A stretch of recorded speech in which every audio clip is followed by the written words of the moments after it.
नमस्कार मित्रांनो, आज आपण सह्याद्रीच्या कुशीत वसलेल्या एका अद्भुत किल्ल्याची सफर करणार आहे. दौ वासोटा.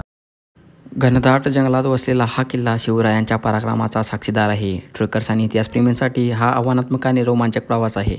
चला तर मग जाणून घेऊया वासोट्याचा थरारक इतिहास आणि निसर्ग सौंदर्य. पुण्यातून आम्ही 150 किलोमीटर प्रवास करून पोहोचलो बामनोळी गावातील हॉटेल लेक व्ह्यू रिसॉर्ट येथे. तर या हॉटेलची संपूर्ण माहिती तुम्हाला डिस्क्रिप्शन बॉक्समध्ये भेटून जाईल. हॉटेलची फूड क्वालिटी आणि सर्व्हिस म्हटलं तर नादच खुळा होती. मग काय, सकाळच्या चहा नाश्त्यावर ताव मारून आम्ही सज्ज झालो बोटिंगसाठी.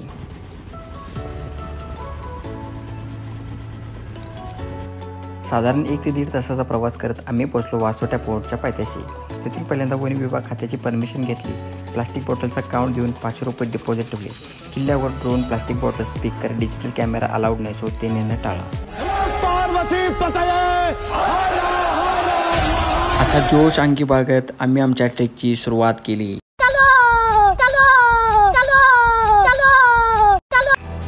घनदाट झाडी, पक्ष्यांचा किलबिलाट आणि वाहते झरे असा अनुभव घेत एक अर्धा तासाचा ट्रेक करत आम्ही पोहोचलो हनुमान मंदिर आणि गणपती मंदिर जवळ.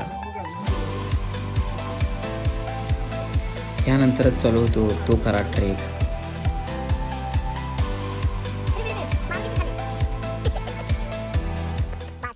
तसा हा ट्रेक 3 टप्प्यामध्ये डिवाइड होतो. त्यातील दुसरा आणि तिसरा टप्पा थोडा अवघड आहे, पण वासोट्याची वाट मिळाली असल्यामुळे ट्रेकर्सना त्याचा फायदा होतो.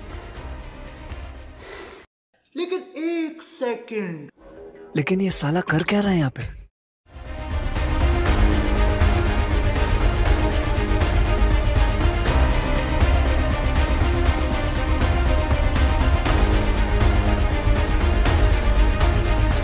दुसऱ्या आणि तिसऱ्या टप्प्यामध्ये थोडे उभे चढ आहेत, जे खरंच तुमच्या शारीरिक क्षमतेला आव्हानात्मक ठरतील. आयटीमध्ये खुर्चीत बसून डोकं चालवणाऱ्यांसाठी तसं थोडं अवघडच होतं, पण सह्याद्रीच्या कुशीत वाढलेल्या मुळांसाठी काय सोपं आणि काय अवघड. जय शिवाजी. मग काय, आम्ही थांबते होय.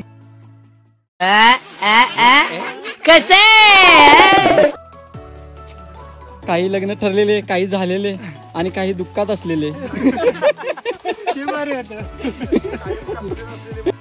मग काय, दुसरा टप्पा पार करून थोडा स्टे घेतला आणि महेशरांच्या अर्धांगिनीने आणलेला अमृतरूपी कोकम पिऊन जीवाला गार केला. कोकम दिल्याबद्दल मनापासून धन्यवाद. अजून केवढा आहे? हाय की अजून एवढंच आहे असं म्हणून मात्र मामाने आमचं कच्चीकरणच केलं. तिसरा टप्पा थोडा अवघड, खडखड आणि उष्णतेचा होता. राहिलेली सगळी एनर्जी एक करून तोंडावर हास्य ठेवत आम्ही आमचा प्रवास चालूच ठेवला. चुकून गौऱ्या येस सर म्हणायचा जीव सोडायचा. गौऱ्या तू काय येस सर म्हणू नकोस. येस सर मध्ये तेवढीच बॅटरी राहिली, त्याच्यानंतर मोबाईल स्विच ऑफ होणार. किती सुंदर आहे सगळं. फायनली आम्ही पोचलो वासोट्याच्या मुख्य दरवाजापाशी. हा आहे वासोट्याचा मुख्य दरवाजा. इथून सरळ वरती आलो की पहिलं लागतं ते हनुमान मंदिर, त्यानंतर आहे शिवकालीन महादेव मंदिर. मोबाईलला रेंज येताच जगलो तर तुझा नाहीतर या काढाचा असं सांगत साहेबांनी मात्र मावळा असल्याची कबुली दिली. मग काय, महादेवाचं दर्शन घेऊन आम्ही मात्र सह्याद्रीच्या सौंदर्याचा आनंद लुटला. मग काय, मस्त सावली बघून पार्सल आणलेल्या जेवणाचा आनंद घेतला. 10 मिनिटं रेस्ट घेऊन आम्ही बघायला निघालो जुना वासोटा.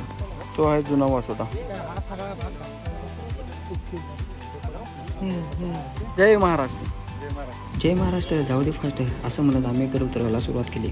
परत 1.5 तासाचा ट्रेक करून दिवसभराच्या आठवणी मनी साठवून आम्ही चाललो आमच्या घरी.